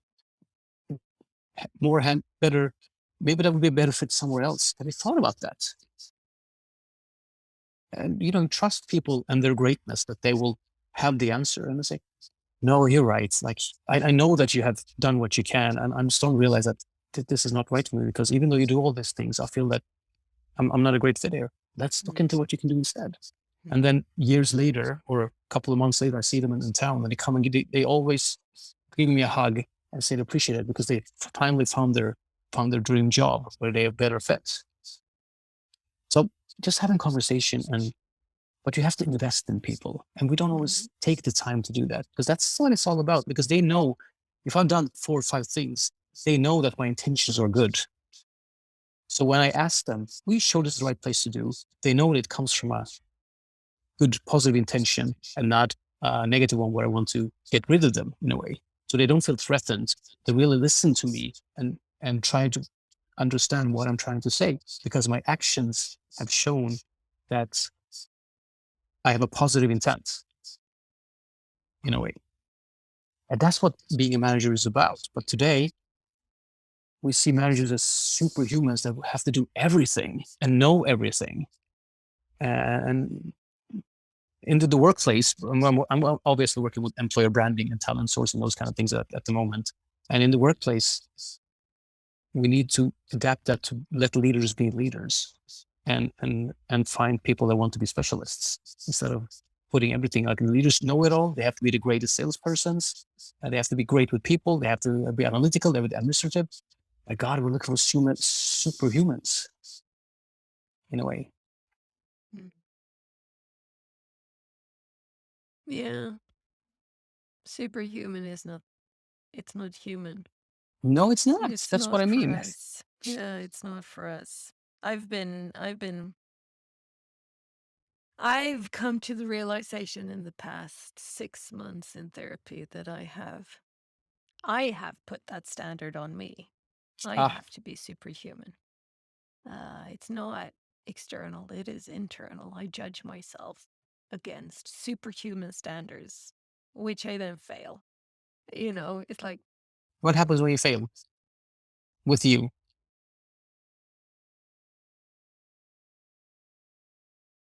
so it's like, it used to be that I was really harsh with myself verbally Yeah. inside, but I'm not that anymore. All But right. it is more of a simmering resentment or disappointment. That's With just there as a yourself. feeling with myself. Wow. And you And can't and get rid just of yourself, can you? no, that's really hard. Yeah. uh so I've been working quite a lot with this superhuman aspect of, holding myself to standards that I would not hold anybody else to. Yeah. It's uh it's not a good place to be, and it's a really good thing to have spotted. Yeah. There's so many people that go through lives not doing that, spotting it. Yeah. And, I always talk about being a good friend, but how can you be a good friend to yourself? That is the most important question, I guess. Like, how can Yeah. you be your best friend Yeah. without I- victimizing yourself? yeah, Obviously, that yeah, we talked about precisely. before. Yeah. And I mean, it's interesting because I've been on, my personal development journey has been for almost 23 years by now. And I'm turning 50 soon. So soon half of my life is like I've the shift, the real shift in me is soon to be half of my life away. But I don't it's like I've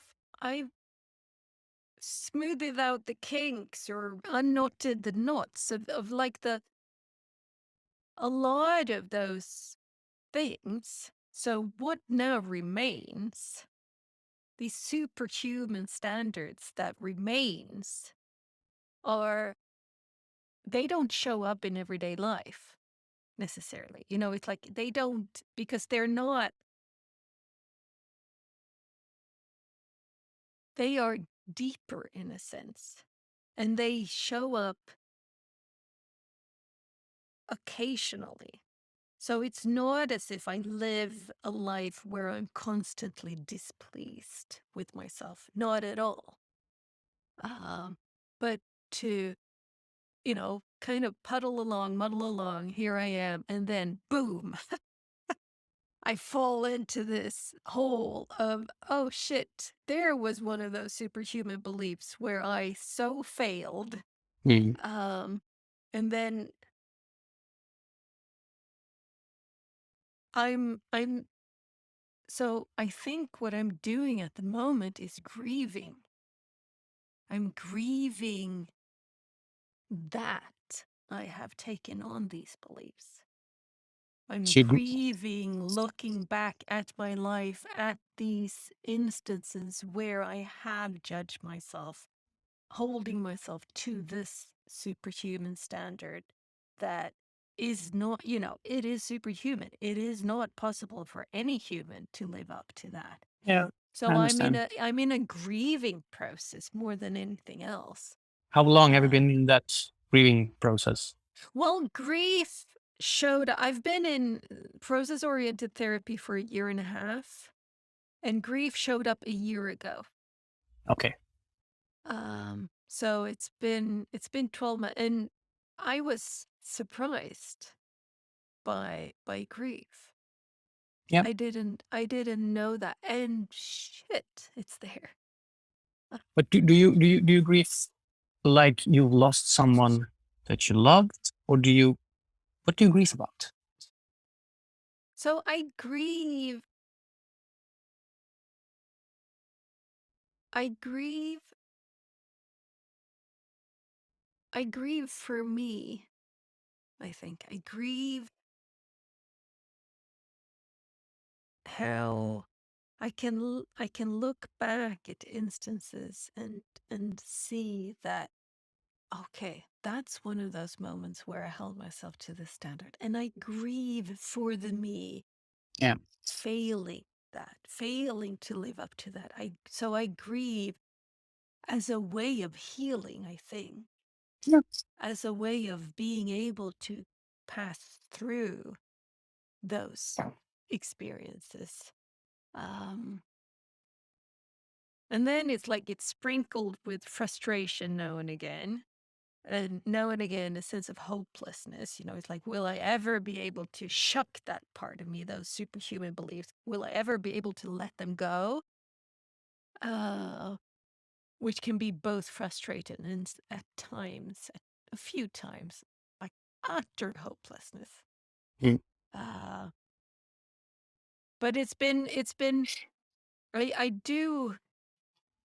I believe tears are healing. I believe that they are cleansing. They are, I'm letting go of something. I'm letting it pass through me. It's been lodged inside of me for so long, and it is finally allowed to come out.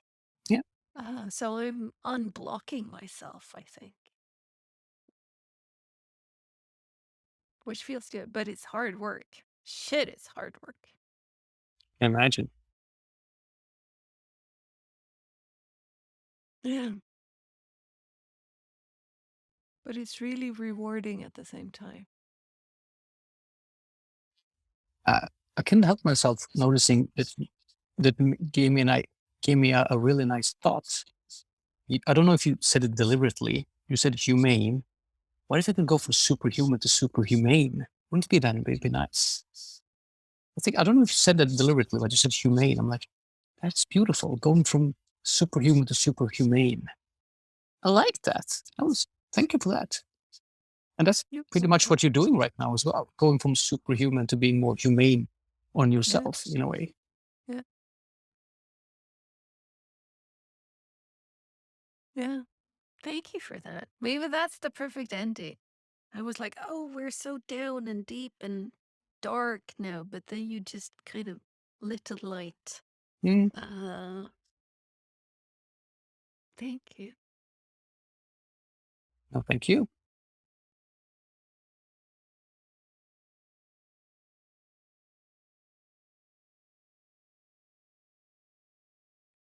I'm thinking I'm like the other way around in a way. Like up until now, I haven't cared that much. Like I've been taking it as it comes. But I've noticed that the older I get, I'm getting more and more negative thoughts about myself. And I don't know. I've never had that before. So I'm like making the journey backwards as you are, and that sometimes worries me. Like I could shake things off much easily before, and now I don't, and that worries me. So I'm thinking about also getting therapy for that, so I don't larger edge those feelings deeper into me. Like Mm. 'cause I used to be, or I think I used to be. Maybe I didn't was aware of it. That yeah, what was I saying? Well, I sometimes get that I'm getting more and more sensitive with myself, and I've also noticed I don't know why, and this really disturbs me, but I've started taking myself more and more seriously, and I don't like that. I used to be more, That is the opposite to what I'm yeah, in one sense, I'm learning, and I have been on this course for many years of not taking myself so seriously. But in another sense, I think the grieving that I'm doing is also actually taking myself seriously in the sense that I'm validating experience that have lodged inside me. I am validating the fact that yes, this was, unfair or traumatic or unjust or, really hard. So that I'm not brushing them off. I'm letting myself yeah, feel it. So it's a both and. yeah. Mm. I don't know where it comes from. Well, I've never had it as good as I have it right now. So I'm in a place right now that I'm saying, wow, I'm living like the dream life, and then I'm slowly realizing or creating problems that I didn't have or didn't notice before because suddenly I have the time to look inwards much more. And I realize that I'm starting to take myself more and more seriously. And that's true. I don't want to be that person. I want to be um, the 95-year-old with the 60-year-old mindset. Like I want to be like that. So yeah, so I'm heading the wrong way. And that a little bit worries me. And it's something that's come up in the last couple of years. So I need to look into that as well. So that's my next house project. Like yeah, looking inside the shell. Like why is that? How can I? So I've been thinking maybe I should take up acting classes to just like let go and do something like be something else and be silly or be someone else to be able to break that um seriousness about myself in a You way. should try improvisation. Oh, I just got a feeling maybe that's too far outside my comfort zone. I think that was a too big of a leap, Helena, at the moment. But yeah, maybe that's the next step. Oh, I've been playing around with that thought of doing some improv just as a way to let myself. loose a bit Let my mentally. the beat. Yeah. Yeah. So We should do it together. we should do it. Yeah, maybe there is now and again there is improv. We could find something. Maybe we can do it together. Yeah, if we can find a neo lesbian punk bar in Eastern London, we should be able to find that Do improv. improv theater here somewhere. Yeah, definitely. I'm been thinking about going like just I read somewhere that was like clown classes. That'd be fun as well, like Oh, learning how to be a clown, yes. like where you use your whole body Yeah. to be I could so to get laughs. this. I could so use this. So let's see if we can find something. Yeah, I could work up the courage if I went with someone like you instead of me going by myself, I think, in a way. But yeah, maybe I don't know if that's the answer, but I want to see, I want to explore. I'm curious. I want to see the layers. Right? Maybe it's one of the answers. Like yeah, like to let go of like turning into this old uncle in a way. Like I don't want to beat that person. Come on. No. So in a way, so I used to be more fun with myself when I was like in my 30s. So that's one of the things that like I said before, do I want to go back? Well, yeah, from that perspective, where I didn't take myself that seriously, where I don't know what's going on. So it's weird in a way. We all have our layers, or we're all peddling under the surface. So that's mine. I'd love to do some. I'd love to explore that with you, to play with that, because I think I'm the same. I won't do it on my own, but doing it with somebody else, it's like then I have somebody to hook arms with. We can Yeah. support each other. Yeah, we can, because it will probably be as difficult for us both. So we can push each other and support each other and comfort each other Yeah. and understand each other as well. Well, let's do that. I'm up for trying that. Good. Well, we'll have to Google. Yeah. Well, this has been so much fun, and I look forward to the next 4 Next 4. conversations. What do you mean? 4 conversations? Yeah, it's 5 total. Really? Haven't you understood that? No. It's 5 times. It's 5 people I have fun conversations with. All right. Okay, that's exciting. In a way, what should we talk about next time? But I don't think that will be a problem, to be honest. Yeah. Okay. Let's. Oh, Well, yeah. Let's do that. That's something I'm really proud of myself. I'm like, okay, let's try and see what happens. So I deliberately didn't read up too much on and look into your other. I will do now, but I said no. I want to go open minded and see where it takes me instead of following the pattern of the other ones. I just want to come with a clear mind and make this into our own thing rather than we trying to live up to what you've done with the other conversations. So maybe that's why I think that's why I didn't look into it that deeply. It was actually formal conversations. That was a surprise. That was a surprise. Okay, formal conversations and improv theater exploration. yep. That's on the agenda for us. So I look forward to it. You go out into the sunshine and have a lovely day, my friend. You too, likewise.